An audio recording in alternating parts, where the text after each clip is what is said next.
I went to basic training in Fort Dix, New Jersey. That was horrific. My basic training was in the wintertime. I went to basic training October 31st of 1984. People say a lot of things, but they don't understand. It's nothing else like going in the Marine Corps, the Army, the Air Force, the Coast Guard, and the Navy. There's no jail in the United States that can be compared to none of that military stuff. The average day in boot camp is 5 o'clock in the morning, 5 miles a day, running in all kinds of weather. It doesn't matter if it's snow on the ground. It doesn't matter if it's raining. It doesn't matter if it's hot. You will run 5 miles a day. You have to know how to take a weapon down blindfolded. You got to put it back together blindfolded.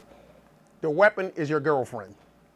I slept with it. I took a shower with it. You eat with it, and you do not set it down. You only set that weapon down when they instruct you to set that weapon down, or they got cages where they put them and they lock it. Locks on the other than that, no. The whole apparatus of the Army is to put you in position to be a trained killer.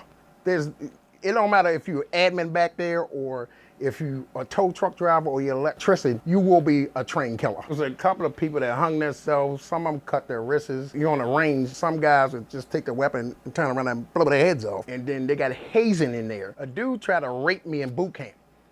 I went to a supply closet as ordered because you got to clean the floors. So when I went to the closet and cut on a light, you got to get whatever you get. And then he just shut the door. So people was horse playing and stuff like that. You understand what I'm saying? So I'm like, what are you doing? He cut the light off. I cut it back on. He said, you know what I want? I'm saying, stop all that playing, you know what I mean? But you can't talk real loud on that stuff.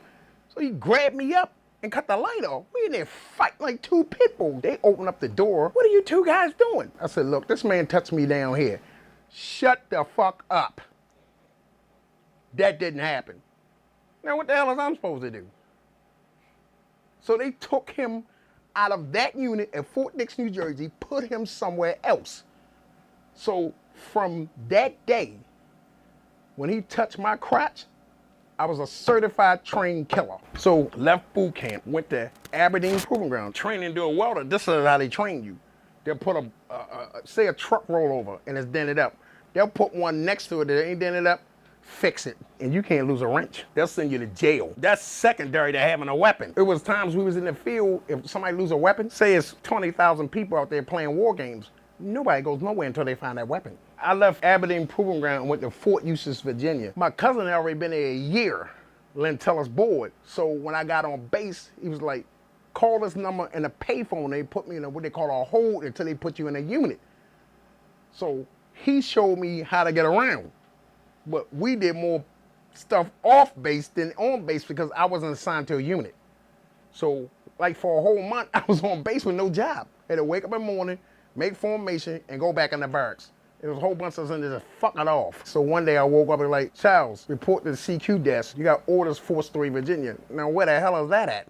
That's in Virginia Beach. My first duty station was in Virginia Beach, Virginia. I was stationed in a 309th Transportation Company, a boat company. What they do is they assign you to other units and you train like they train. So when you talk about that mental health stuff, now it's gonna get real fucking itchy. You had to go to drown proofing. And drown proofing wasn't in a swimming pool. They put you on ships, take you out in the Atlantic Ocean, and you jump 2 and 3 stories in the water.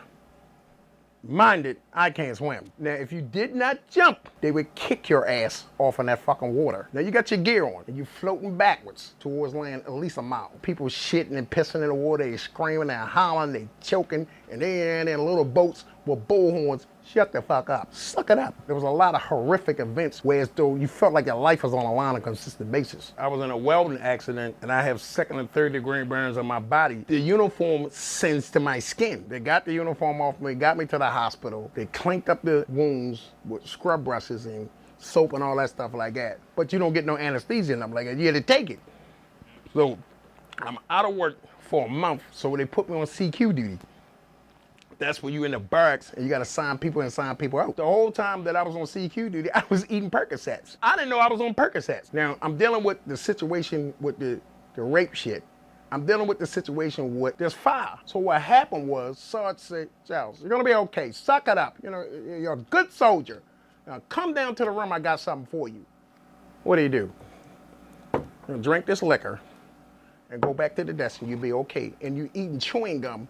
So I was high for Percocets and liquor for a month. So when they stopped subscribing me to Percocets, I went straight to the liquor. When I was in the service, they rationed liquor for being in there. We had liquor and beer in the field. I was high in formation so much it was ridiculous. The whole damn formation was high, and they knew we was high. The unit I was in, they had initiations to be in them units.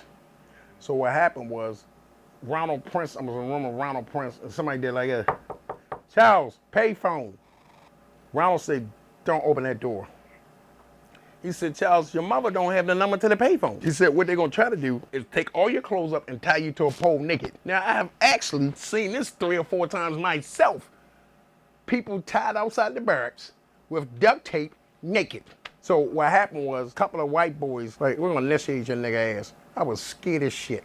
So one day, I was taking a shortcut down a path to go to the motor pool, and he popped up on me. Got your nigga ass now, and put that work in right there. This other white boy was trying to get me too. Big cocky, his name's Serge. He had like 900 muscles, big tree trunk neck and stuff like that. Beat his ass. And guess what? The command would let you do that shit. They let you fucking fight. You be right in formation, he got a knot upside his head, you got a knot upside his head, nothing happened. Now this last one, we was at AP Hill. White guy, I'm gonna break your nigger ass in half. Really? I weighed 149 pounds, this boy was 250, and they let us fight. My heart racing, I don't know what to do, people screaming and hollering, they called me Chili, whip his ass. So I took some dirt, threw it up in his face, flipped his feet, and stomped his head out. So I don't have a problem putting my hands on people, I don't like doing it. But you gotta understand something, I'm drinking every day through the whole service.